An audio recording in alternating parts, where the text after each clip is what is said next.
Assalomu alaykum hammaga xayrli kun, xayrli tun kim qachon ko'rsa.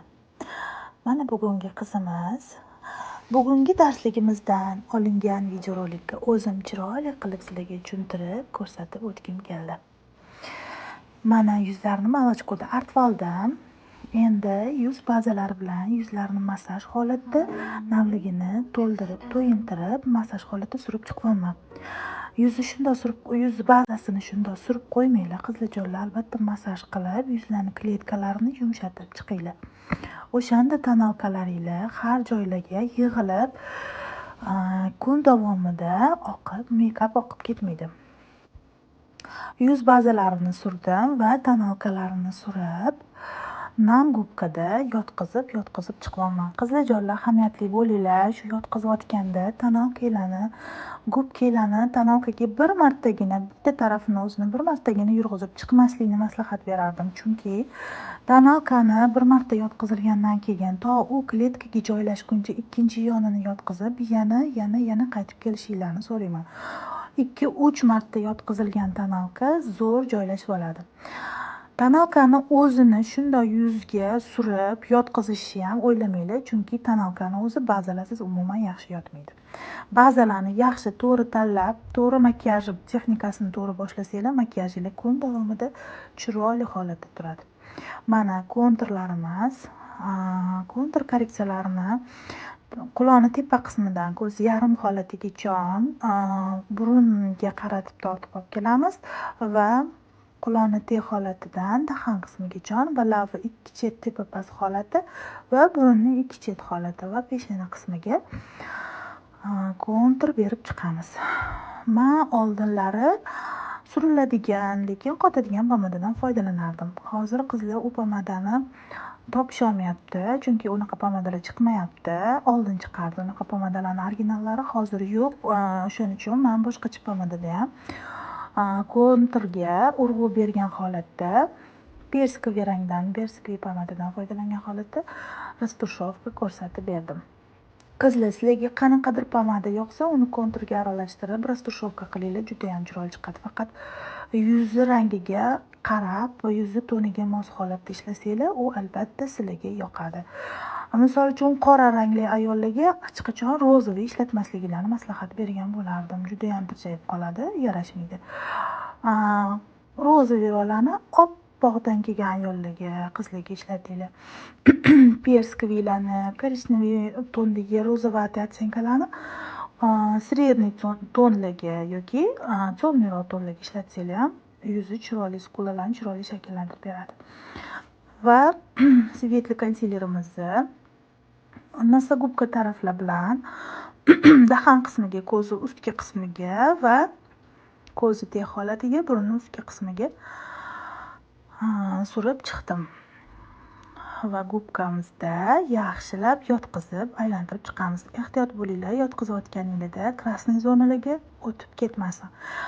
O'tib ketadi, boshida o'rganayotgan qizlarga hech ham bu unaqa yomon narsa emas. O'tib ketsa, krasniy zonalarni yana qaytadan o'sha kistichka yordamida bemalol rastushevka qilib qaytarsanglar bo'ladi, akkuratniy holatda.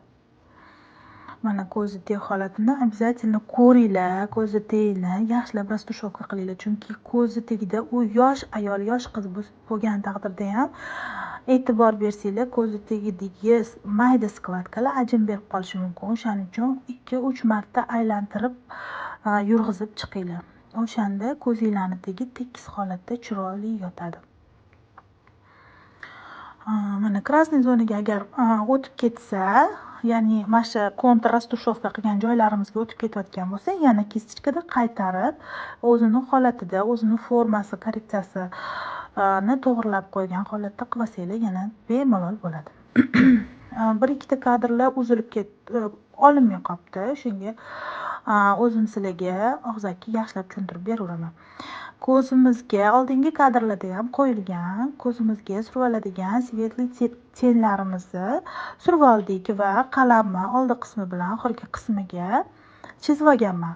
Shuni ikki xil obrazdagi kistda rastushevka qilib chiqaman. Bittasi ingichka kist, bittasi Sal pishniroq effektiga kis, lekin ikkala kistim ham judayam ingichka bo'lgan holatda ishlataman. Chunki karandashniy rastushovka, karandashniy texnikada katta объемный pishni effektiga kislardan iloji bo'lsa foydalanmasliklarini maslahat beraman. Chunki karandashniy texnikada oddiy sensur hisoblanmaydi bu. Bu qiyofa o'zgartirish hisoblanadi. Shuning uchun ko'zni kattalashtirish rolini bajaradi. Shuning uchun iloji boricha o'zini kislaridan, ingichka kislardan, o'zini razmeridagi, o'zini объемidagi kislardan foydalansanglar, chuqur obrazi, ko'zi chuqur holatidagi obrazlarni yaxshi chiqarib beradi. Ko'zni formasini zo'r ochib beradi. Mana o'sha kislada ikki xil obrazdagi bitta kistimni umuman tenga botirmayapman, bitta kistimni botiryapman. O'shanda rastushovka chiroyli holatda chiqadi. Men yana boshqa kislardan ham foydalanaman, ayniqsa ko'zni tugatirish holatida. Mana umuman tenga botirilmagan kist va средний pishni effektiga kistda ozgina tenga botirgan holatimda shu yerda o'zini rastushovka qilaman.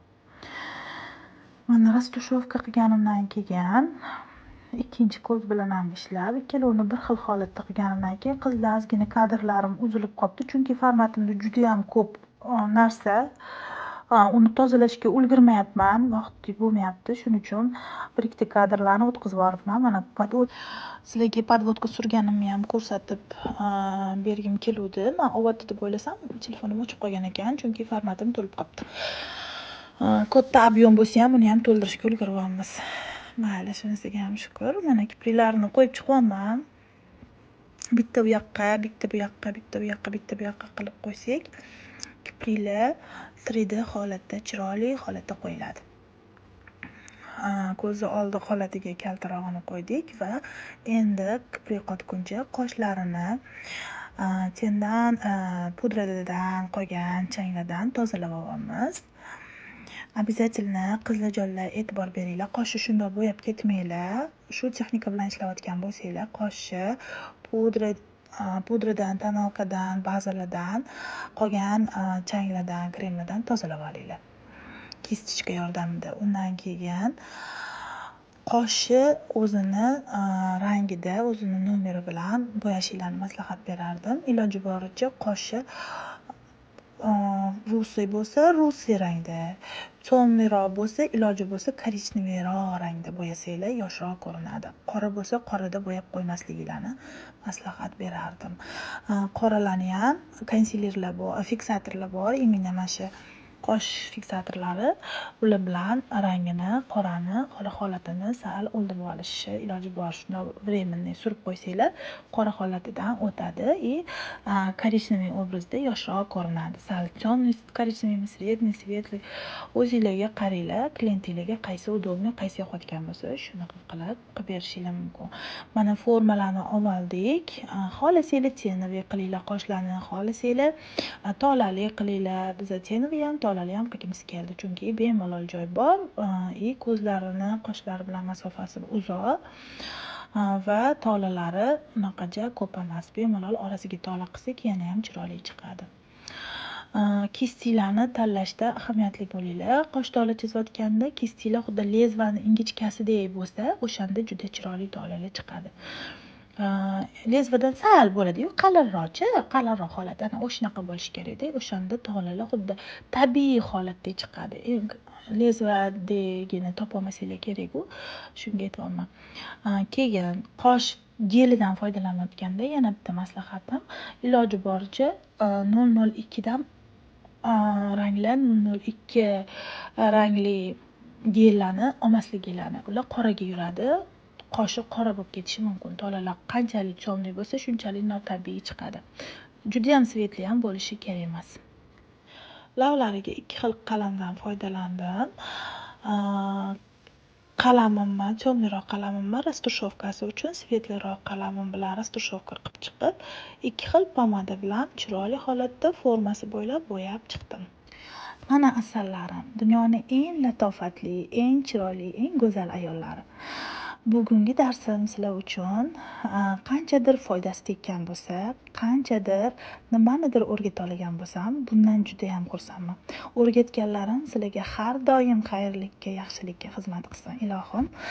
Yuzinglardan xursandchilik, labinglardan kulgu, yaxshi niyatlar hech qachon sizlarni tark etmassin va yana yaxshilikni ko'rishguncha inshaalloh sog' omon bo'linglar.